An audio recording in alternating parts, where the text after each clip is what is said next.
कल्पना करिए कि आप एक जादुई जंगल में खड़े हैं। चारों तरफ हरे भरे पेड़, रंग बिरंगे फूल, चहकते पंछी और दूर कहीं से आती हुई बाघ की दहाड़। ये सिर्फ कल्पना नहीं है दोस्तों, ये हमारी धरती की असली तस्वीर है। हमारी पृथ्वी पर करोड़ों जीव जंतु और पेड़ पौधे रहते हैं और इसी विविधता को हम बायोडाइवर्सिटी कहते हैं। आज हम बात करेंगे क्लास 10 ज्योग्राफी के चैप्टर 2 की, forest and wild life resources की। ये सिर्फ एक चैप्टर नहीं है, बल्कि हमारे भविष्य की कहानी है।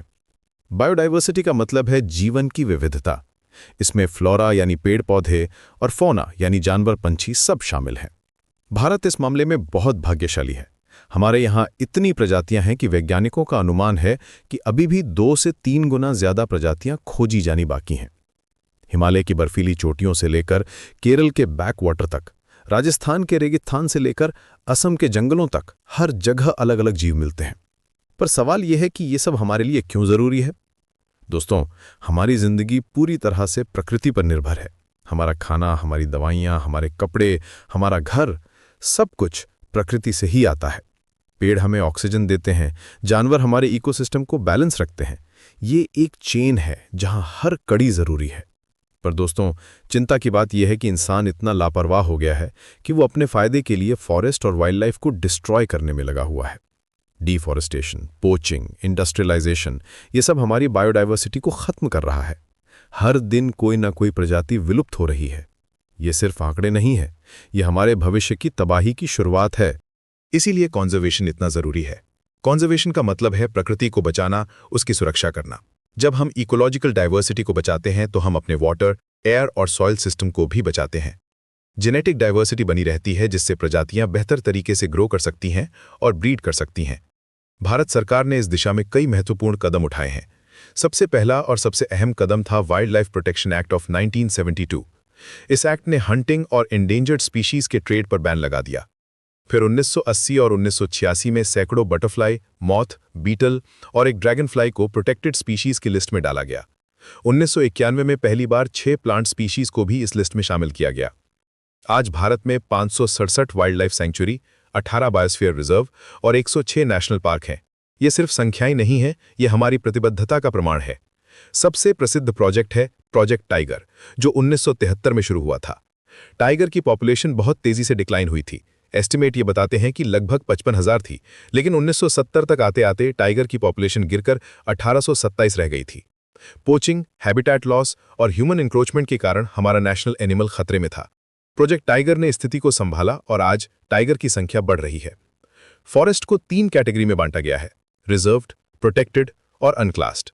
रिजर्व्ड और प्रोटेक्टेड फॉरेस्ट को मिलाकर परमानेंट फॉरेस्ट कहते हैं। मध्य प्रदेश में तो 75% फॉरेस्ट एरिया परमानेंट फॉरेस्ट के अंतर्गत आता है। लेकिन दोस्तों, सिर्फ सरकार के भरोसे नहीं बैठा जा सकता। लोकल कम्युनिटी का रोल भी बहुत अहम है। अलवर जिले के 5 गांवों ने मिलकर 1200 हेक्टेयर फॉरेस्ट को प्रोटेक्ट किया है। जब सरिस्का में माइनिंग शुरू होने वाली थी तो लोगों ने कहा था, अगर पेड़ काट रहे हो ना तो पहले हमें काटो। आप पेड़ तब तक नहीं काट सकते जब तक हम जीवित रहेंगे। ये जज्बा है असली कंजर्वेशन का। चिपको आंदोलन की कहानी तो आप सभी जानते हैं। सुंदरलाल बहुगुणा जी के नेतृत्व में महिलाओं ने पेड़ों से चिपक कर उन्हें बचाया। बीज बचाओ आंदोलन ने हमारे पारंपरिक सीड्स को बचाया। जॉइंट फॉरेस्ट मैनेजमेंट का पहला रेजोल्यूशन 1988 में ओडिशा सरकार ने पास किया था। सेक्रेड ग्रोव्स की परंपरा तो हजारों साल पुरानी है, जहां लोग धार्मिक भावना से जंगलों की रक्षा करते हैं। गौतम बुद्ध ने कहा था कि पेड़ एक ऐसा जीव होता है जो दयालुता और परोपकार से भरा हुआ होता है। ये अपने भरण पोषण के लिए कभी कुछ नहीं मांगता, बदले में ये हमें वो सब कुछ दे देता है जो उसने अपने जीवन भर में कमाया होता है। फल, फूल, पत्ती, लकड़ी, हवा, जो कुछ भी है सब कुछ दे देता है। ये इतना दयालु होता है कि उसे भी छाया देता है जो इसे काटने आया होता है। नेचर हम सबका है, इसलिए हम सबकी रिस्पॉन्सिबिलिटी बनती है नेचर को प्रोटेक्ट करने की। नेचर है तो फ्यूचर है। ये सिर्फ एक स्लोगन नहीं है, ये हकीकत है। हमें समझना होगा कि हम प्रकृति के मालिक नहीं बल्कि उसके हिस्से हैं।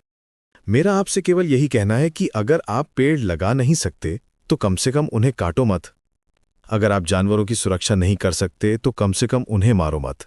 हमारा नेचर, हमारी प्रकृति भगवान का दिया हुआ एक ऐसा तोहफा है जिसे अगर हमने अच्छी नीयत के साथ सही ढंग से इस्तेमाल किया तो ये कभी खत्म नहीं होगा।